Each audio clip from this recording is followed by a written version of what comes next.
Alrighty. Dad driving the new Model Y for the first time.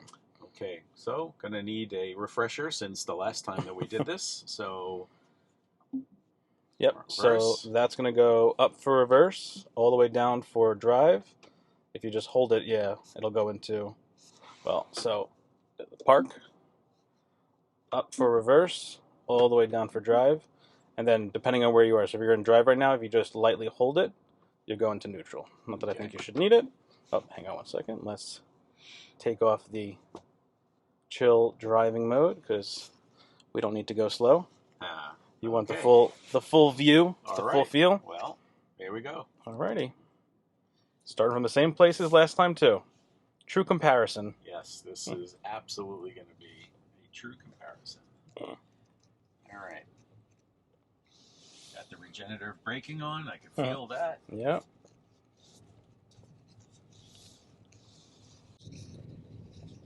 Doesn't take long to get used to that regenerative braking. You just have to remember and realize that as soon as you remove your foot from the accelerator, that it's going to start to slow down. It's a really interesting dynamic. I have not touched the brake on this vehicle yet. And you shouldn't have to.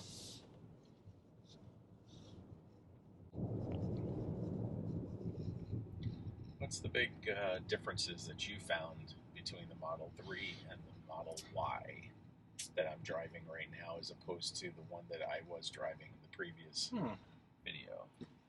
You know, I really don't know that I... Yes, to the right. I don't know that I have a ton. The way that it drives for the most part is the same. I think it was weird going from the sedan back to like an SUV. Okay. But, I mean, like, you'll feel it if you give it gas. The pickup is very similar. That is some serious power. That is hard to get in an internal combustion engine vehicle. That is just... My head just hit the backrest. Oh yeah. And I was in control. You were in control, yep. Yeah. That's exactly. Pretty you can go left here. Yeah. So not bad. I managed to get to the hang of getting to the light without using the brake. Yeah, better than last time. Last time you stopped probably 15 feet back. My foot's not on the brake now. My foot's not on the accelerator. We're just waiting to go. That's it. Here we go. That's it.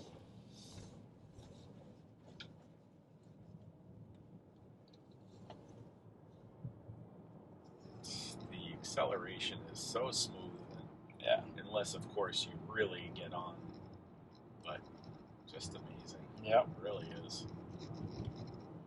I will say with this one, one of the big differences I will say is that the Model 3 only had dual pane glass in the back. Okay. This one now has it in the front and the back. Oh, okay. So it's definitely quieter of a ride, like when you're on the highway and you really hear those road noises. Yes. It's much less.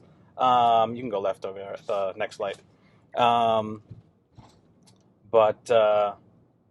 Yeah, that's a big one. I mean, I love the full glass roof that goes all the way back. The other one had the bar in between, which really wasn't bad, but that's not really great. Amazing. Yeah. Well, this is certainly a far cry from my 2023 Toyota Tacoma, which I happen to like driving, but this is absolutely a whole different experience. Oh, yeah. I could easily see getting more speeding tickets with this vehicle. Yeah. Just the fact that you can... Yep. Just tap that. And I certainly by no means did I just floor it. Oh, no. And my head just hit the backrest again.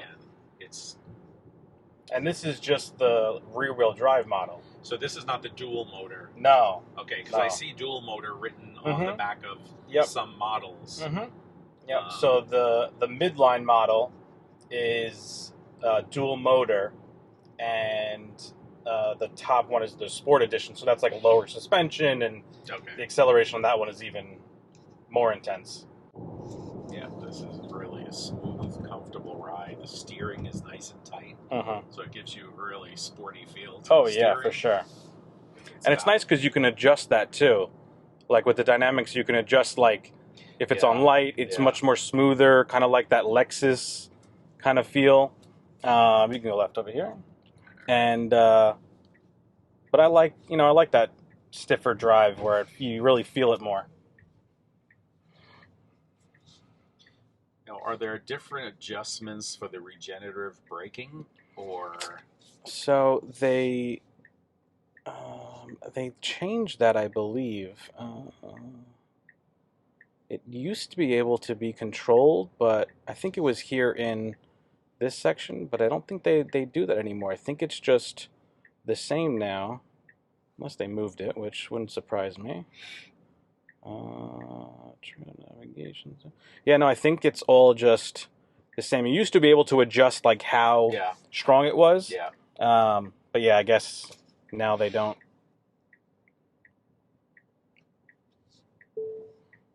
Yeah, since the last time they've definitely updated.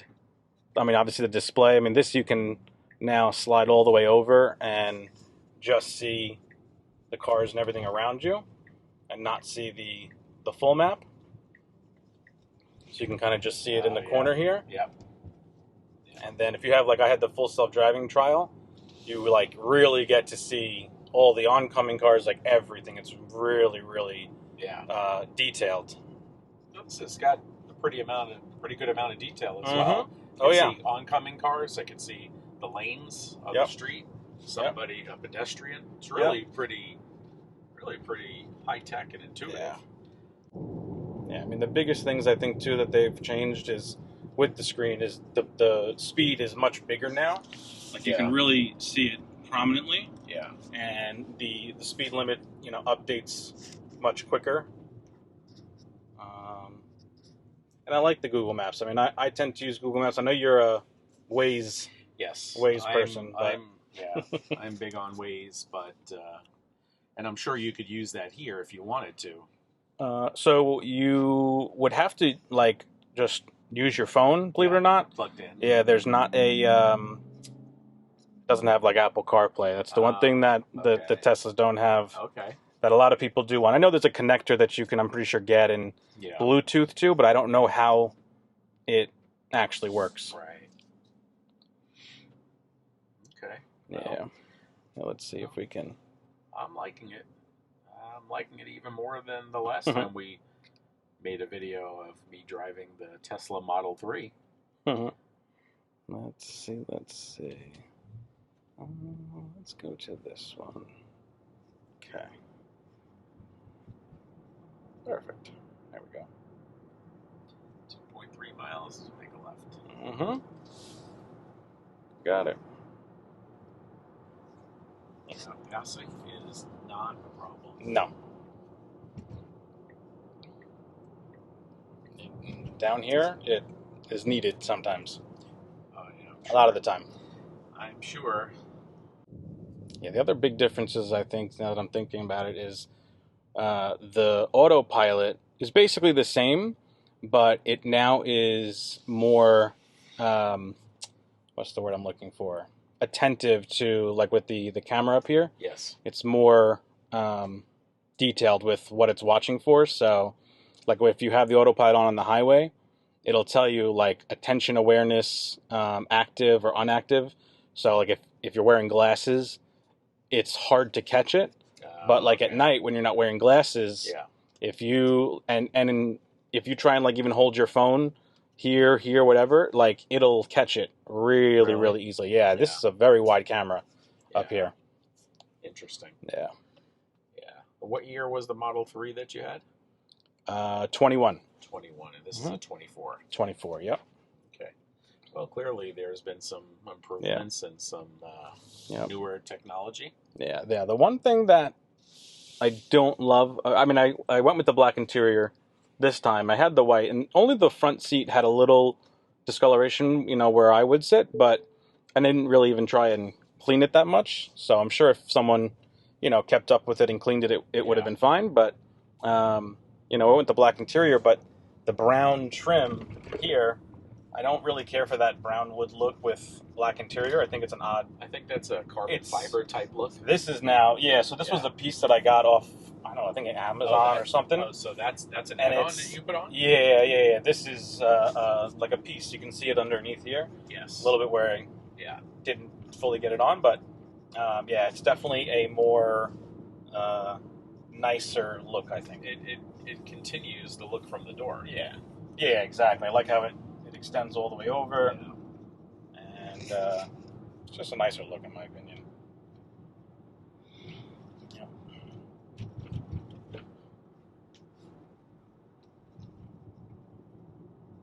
Well, much like my Toyota Tacoma, there's tons and tons of mods and modifications that you could do to these cars. Yeah.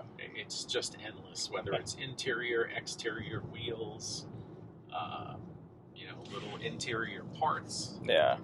Because you've done a bunch of upgrades in your car. I have. I've done, a good number of things. I've got some ideas for a few other things. Yeah. Some functional, some are just aesthetic. Yeah. But it's one of those type of vehicles that there's a huge following, especially on YouTube. Yeah. And there's a lot of good videos on modifications and things you could do to enhance the look of the car, the functionality. Yeah. So it's really good. But I'm liking driving this car even more than the first time. There you go.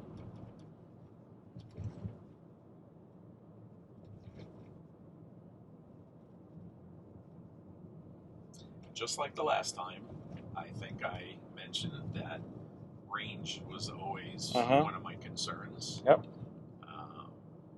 But I think I've gotten more accustomed to the fact that, charging for 30 minutes or an hour or whatever at a charging site or a supermarket or whatever, it's probably not much of an inconvenience at all. No, I mean, for the most part, I do 98% of my charging at home. I just charge it overnight. Yeah. And, even with, work and having to drive, all over the place, I mean, I could easily go, 2-3 days without having to charge. Yeah. If I charge up to 80%, yes, it's really not bad. I mean, it's about 10 miles to the office, 10 miles back.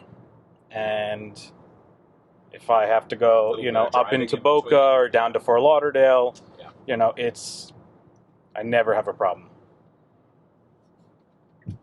And they're adding a lot more superchargers now, too. Like, there's one right across the street from my office at Wawa. So if I needed to, I can go and just plug in there for a couple minutes. So is there a way to tell if I'm at 50% and I want to go to 100%, and I'm at a supercharger, is there a standard rate? Like, if I knew I had a half a tank of gas and my gas was X amount of dollars per gallon, I would know that going from a half a tank to a full tank, it's going to cost me, let's say, $40. Is there a way to know, or does the prices fluctuate from place to place? So they do. So if you, like when you click on the superchargers here, it'll tell you the charging fees. So it varies based on the time of day. Okay. So it's kind of hard to see, but yeah. So, and each one of them will be a little bit different.